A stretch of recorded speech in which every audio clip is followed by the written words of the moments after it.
अस्सलामुअलैकुम guys, welcome back to my channel.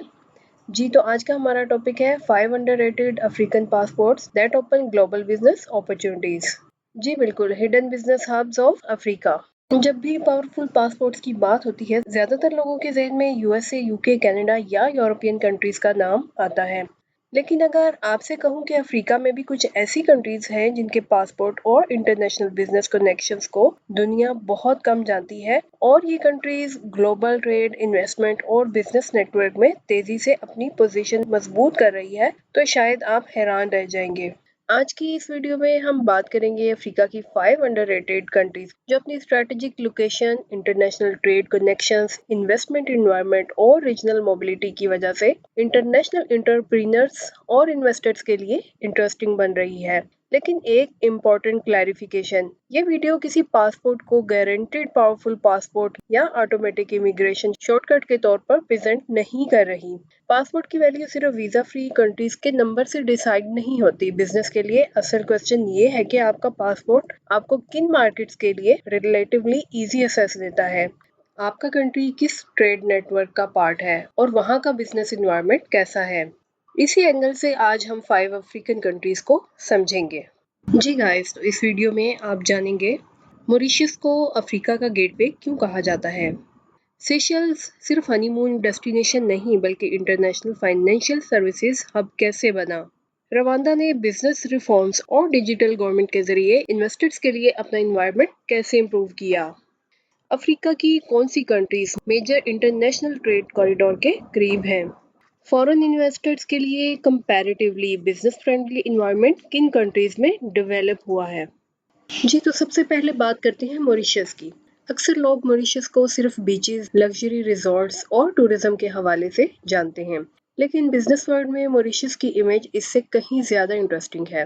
Mauritius ने अपने आप को financial services, investment, international business और रीजनल अफ्रीकन एक्सपेंशन के लिए इम्पोर्टेंट प्लेटफॉर्म के तौर पर डेवलप किया है।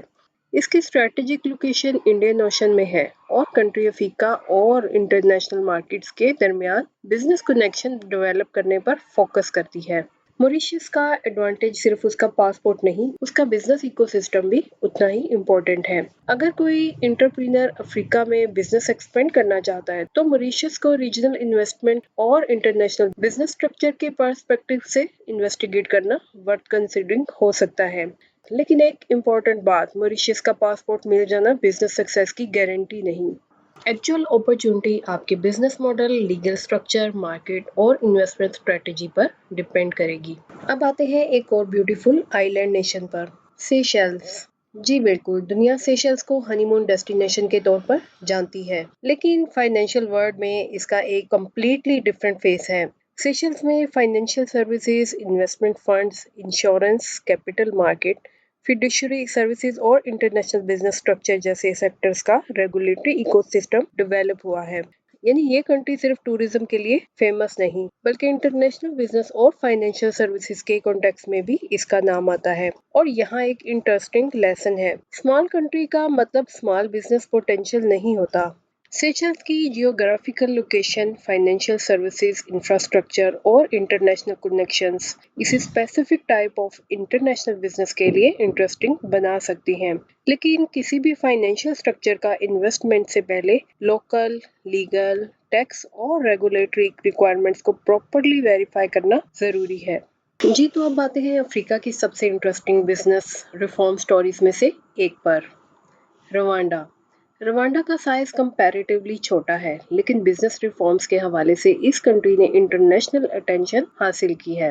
बिजनेस रजिस्ट्रेशन को सिंप्लीफाई करना, गवर्नमेंट सर्विसेज को डिजिटलाइज करना, इन्वेस्टमेंट फैसिलिटीज इंप्रूव करना और प्राइवेट सेक्टर डेवलपमेंट को प्रमोट करना, ये सब रवांडा के ब्रॉडर इकोनॉमिक स्ट्रेटजी के पार्ट हैं। रवांडा डेवलपमेंट बोर्ड इन्वेस्टर्स के लिए इन्वेस्टमेंट फैसिलिटेशन में इम्पोर्टेंट रोल प्ले करता है। किगाली भी ईस्ट और सेंट्रल अफ्रीकन बिजनेस एनवायरनमेंट में एक इमर्जिंग कमर्शियल सेंटर के तौर पर अपनी पोजीशन डेवलप कर रहा है। और सबसे इंटरेस्टिंग बात, रवांडा को सिर्फ अपनी डोमेस्टिक मार्केट के लिए नहीं, रीजनल अफ्रीकन मार्केट के गेटवे के पर्सपेक्टिव से भी देखा जा सकता है। यानी अगर आप अफ्रीका में बिजनेस एक्सपेंशन का प्लान बना रहे हैं तो रवांडा को सिर्फ उसकी पॉपुलेशन देखकर जज करना मिस्टेक हो सकता है। जी तो नंबर 4 पे बात करते हैं कीनिया की। अगर आप ईस्ट अफ्रीका की बिजनेस लैंडस्केप को समझना चाहते हैं तो कीनिया को इग्नोर करना मुश्किल है।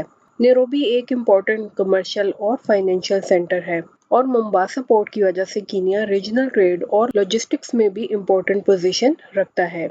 नॉर्दर्न कॉरिडोर के थ्रू मोम्बासा का connection Uganda, Rwanda, Burundi, eastern DRC और साउथ सूडान जैसे लैंडलॉक्ड मार्केट से है।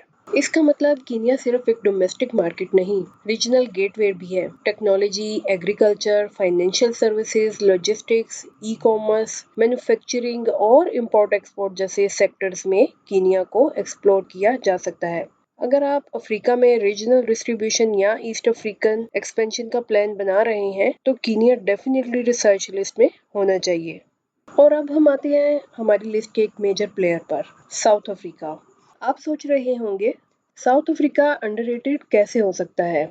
जी बिल्कुल, पासपोर्ट रैंकिंग के सेंस में शायद ये ट्रेडिशनल मीनिंग में अंडररेटेड ना हो, लेकिन इस वीडियो का फोकस सिर्फ पासपोर्ट रैंकिंग नहीं, बिजनेस मोबिलिटी और कमर्शियल कनेक्टिविटी है। साउथ अफ्रीका के पास developed financial markets, established infrastructure, manufacturing capabilities, ports और डाइवर्सिफाइड इकोनॉमी है। Mining, manufacturing, retail, financial services, technology, agriculture and logistics यानी मल्टीपल इंडस्ट्रीज यहाँ एस्टेब्लिश्ड हैं।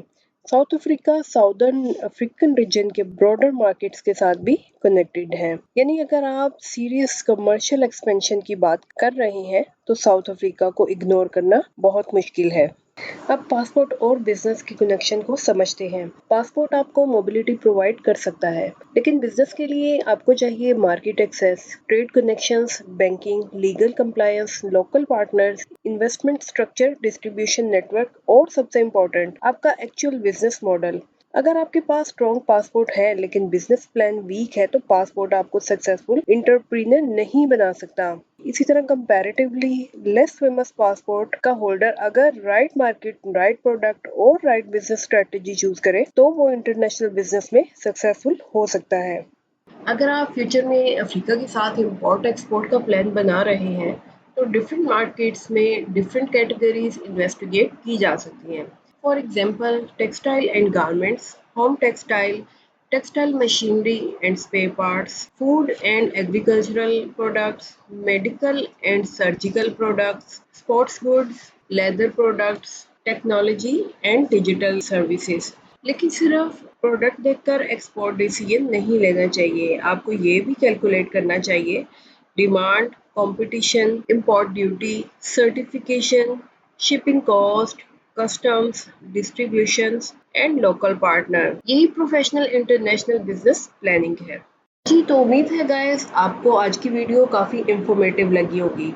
द ट्रैवल गाइड 05 को सब्सक्राइब करें क्योंकि हम दुनिया के उन hidden business hubs, travel opportunities और इंटरनेशनल मोबिलिटी ट्रेंड्स को एक्सप्लोर करते हैं जो आम लोग अक्सर मिस कर देते हैं। अगर आप business visa, visit visa, international business visa या अफ्रीका बिजनेस वीज़ा प्लानिंग के हवाले से प्रोफेशनल गाइडेंस चाहते हैं तो कमेंट सेक्शन में दिए गए नंबर पर राब्ता कर सकते हैं। जी तो मिलते हैं अगली इंफॉर्मेटिव वीडियो में। अल्लाह हाफिज।